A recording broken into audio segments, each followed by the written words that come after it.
Innovative online education में आप सबका स्वागत है। आज कक्षा 7 और हिंदी विषय में हम क्या सीखेंगे? विषयांक है दोहा अष्टकम। दोहा अष्टकम यानी 8।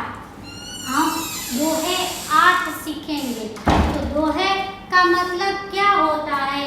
तो इसमें कौन ऐसे व्यक्ति है जिन्होंने दोहे के बारे में जानकारी थी और उन्होंने दोहे लिखे थे? तो कबीर जी, तुलसीदास जी और रहीम जी, वो तीनों ने यह दोहे लिखे हैं। दोहे क्या है?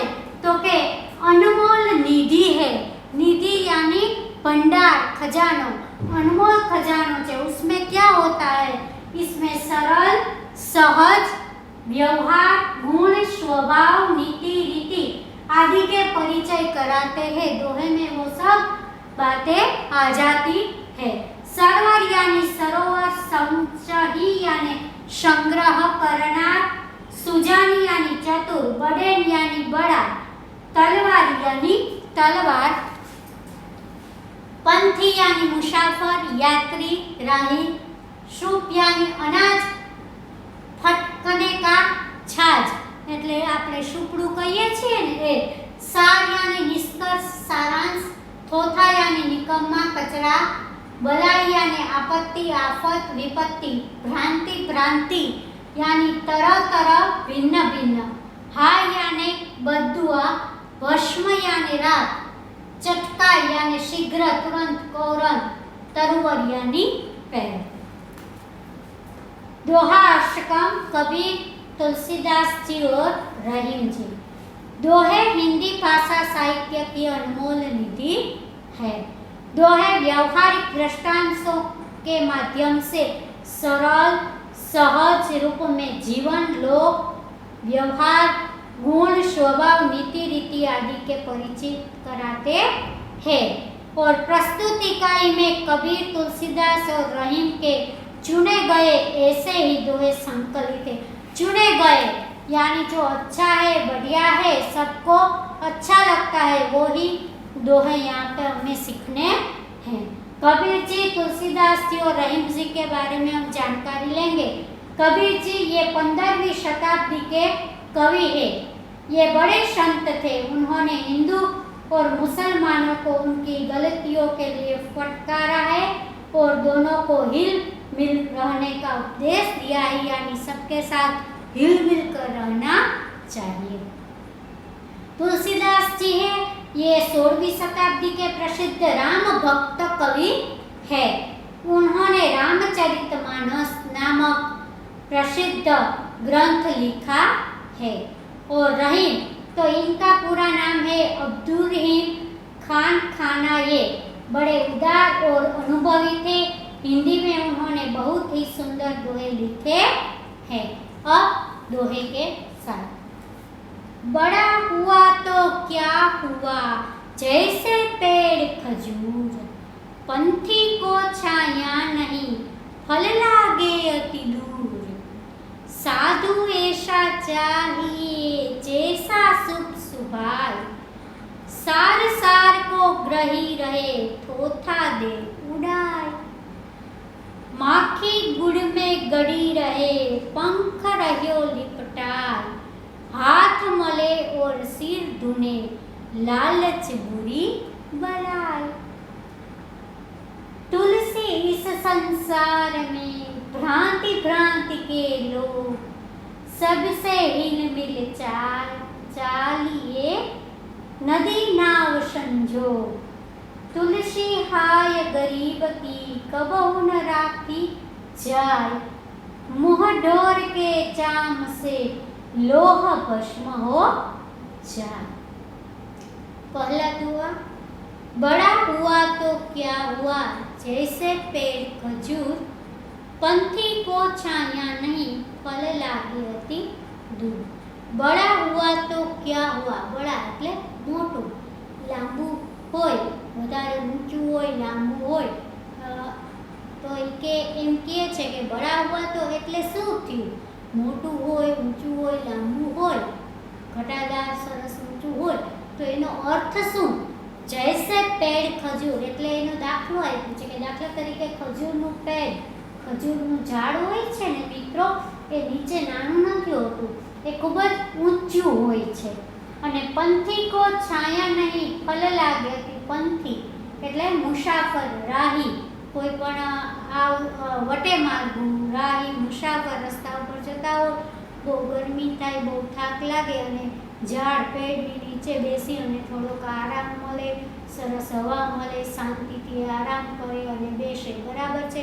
તો એવું ઝાડ પેડ એટલે એવો ઝાડ હોવું જોઈએ મિત્રો કે એ ઝાડની નીચે બેસીએ તો આપણને શાંતિ મળે, આરામ મળે અને બીજું કે એમાં જે ફળ હોય એ ફળ લઈને ખાઈ શકે કોઈ પણ મુસાફર વટે માર્ગું નીકળે તો. શું કામ કે તો એ ઝાડની મહત્વતા છે કે એને ઝાડ છે તો એનો છાંયો પણ મળી શકે અને એના સરસ મજાના ફળ હોય એ ફળ પણ લઈ શકે. પણ અહીંયા કે અમે શું આવ્યું છે કે બડા હુઆ તો ક્યાં હુઆ, મોટું હોય તો શું કામનું. જૈસે પેડ ખજૂર, ખજૂર જેવું પેડ હોય, ખજૂર છે આપણને ખબર છે કેવી સરસ હોય છે, ભાવતી હોય છે, મીઠી હોય છે, શિયાળામાં ખાસ ખાવી જોઈએ, બરાબર છે. હવે ખજૂર છે એ છે સરસ, બરાબર, પણ પંથી રસ્તે ચાલતા વટે માર્ગુને એનો ઉપયોગ થતો નથી, ઝાડનો છાંયા મળતી નથી અને એમાંથી ફળ પણ ખાઈ શકે નહીં, એટલે બહુ ઊંચું હોય અને આવી રીતે હોય, અવગુણ એના હોય તો એ કોઈ યોગ્ય વાત નથી. બીજું, સાધુ એશા ચાહીએ જૈસા સુખ સુભાન, સાર સાર કો ગહી રહે થોથા દે ઉડા. સાધુ મહાત્મા એટલે સંત છે એ એવા હોવા જોઈએ કે જૈસે શુભ સુભાય, શુભ એટલે શુભ્ર હોય, શુપડાની અંદર સોવામાં આવે, અનાજ સાફ કરવામાં આવે વિદ્યાર્થી મિત્રો, તો અનાજ નીચે અને કચરો એક બાજુ રહી જાય અથવા કચરો નીચે પણ અનાજ એક બાજુ રહી જાય, એટલે શુભ છે એ માણસની અંદર જે દુર્ગુણો છે એ દુર્ગુણોને કાઢી અને સદગુણો આપે એવા સાધુ હોવા જોઈએ. સાર સાર કો ગહી રહે થોથા દેવડાય. સાર સાર, સાર સાર એટલે નિષ્કર્ષ, એનો સારાંશ, એની સાચી વાત છે એનું ગ્રહણ કરવાનું અને થોથા દેવડાય, થોથા એટલે ચોપડા છે એ ઉડી જવાના. થોથા લખતા હોય, ચોપડા લખતા હોય પણ એનામાં સાર સારાંશ અથવા જ્ઞાન સંસ્કાર ન હોય તો એ આપણે ઉપયોગી થાય નહીં. એટલે સાધુ એશા હોવા જોઈએ કે આપણને શું આપે છે તો કે અનાજ પટ્ટેકા છાજ એટલે કે નિષ્કર્ષ, સારાંશ, આપણે એનામાંથી સારું લઈ શકીએ બોધ એવા હોવા જોઈએ.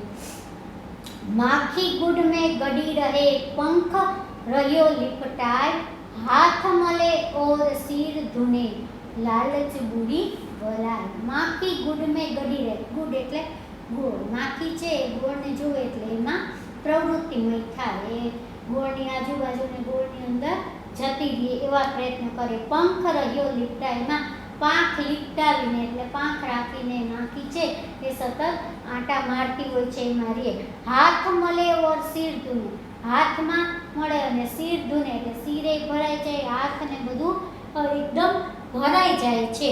પણ લાલચ બુરી ભલા, લાલચ છે એ બુરી ભલા એટલે બુરી વાત કે યોગ્ય વસ્તુ નથી. જેમ લાલચ હોય તો એના હાથ અને શું કે માથું અને પંખ ને બધું ભરાઈ જાય. એટલે લાલચ વસ્તુ એવી છે મિત્રો કે બહુ લાલચ રાખવાની નહીં. એટલે લાલચ નહીં રાખવાની એટલે શું કે પણ જો આપણું સત્કાર્ય કરવું હોય, સારું કાર્ય કરવું હોય, સારું સરસ ભણવું હોય તો આપણે મહેનત કરવી જોઈએ. આગળ, तुलसी इस संसार में भांति भांति के लोग, सबसे हिलमिल चालिए नदी नाव संजोग. આ બહુ સરસ વિદ્યાર્થી મિત્રો છે કે તુલસી સંસારની એટલે તુલસીજી એમ કહે છે કે આ સંસારની અંદર કઈ રીતે ભ્રાંતિ કે લોક એટલે બધા અલગ અલગ પ્રકારના વ્યક્તિઓ છે, બધાના વિચારો, સ્વભાવ, રૂપ, રંગ, ધર્મ, જાતિ બધા અલગ છે. સબસે હિલમિલ ચાલી કે સાચા અને સત્ય માણસ એવા હોવા જોઈએ કે બધાની હારે હળી મળીને સંપીને ભળીને રે, બધા એને આવકાર આપે, બધા સાથે સંપથી રે એવો વ્યક્તિ ચાલીએ. નદી નાવ સંજોગ એટલે કે નદી અને નાવ. હવે નાવ છે એ લાકડાની છે, બરાબર, અને નદી એ પાણી એટલે એમાં જ બેયનો સંબંધ શું છે કે ગમે એવી નદી હોય, ગમે એવું હોય, પણ નાવ છે એમાં બેસીએ એટલે નદીની પાર ઉતરી જઈએ. એટલે અહીંયા એવું કીધું છે, તુલસી इस संसार में भ्रांति भ्रांति के लोग, બધા અલગ અલગ પ્રકારના લોક છે, બધા અલગ અલગ પ્રકારના વિચાર, વર્તન, વ્યવહાર માણસો છે. સબસે હિલમિલ ચાહીએ એટલે બધાની સાથે હળી મળીને સંપીને રહેવું જોઈએ. આપણો સ્વભાવ એવો સરસ મજાનો હોવો જોઈએ કે નદી નાવ સંજોગ. સંજોગ એટલે નદી અને નાવ. પાણી છે, નદીમાં પાણી તો વહેતું જ રહેવાનું છે, બરાબર, અને નાવ એટલે કે હોડી એક પારથી આ જગ્યાએથી પેલી જગ્યાએ લઈ જ જાય છે, પાર ઉતારે છે. એટલે સ્વભાવ એવો સરસ મજાનો હોવો જોઈએ. तुलसी हाय गरीब की कबहू न राखी जाय, मुँह ढोर के चाम से लोह भस्म हो जाय. તુલસી હાય ગરીબ की, તુલસીજી એમ કહે છે કે કોઈ ગરીબ માણસ હોય, લાચાર માણસ હોય, એમની હાય નહીં લેવાની, કબહુ ન ખાલી જાય, એની હાય ક્યારેય ખાલી જતી નથી. મુહ ઢોર કે ચામ સે લોહ ભસ્મ હો જાય, એટલે મોઢામાંથી એ ચર્મ એટલે કે ચામડી, ચામડી એટલે કહેવાનો અર્થ શું છે કે માણસની જીભ છે એમાંથી જો લોહ ભસ્મ હો જાય, લોઢું પણ ભસ્મ કરી નાખે છે. એટલે હંમેશા ખાસ ધ્યાન રાખવાનું વિદ્યાર્થી મિત્રો, કોઈ ગરીબને હેરાન નહીં કરવાના. તુલસી જે કહે છે એ રીતે ભ્રાંત હિલ મિલ કર રહેના ચાહીએ. જય શ્રી કૃષ્ણ.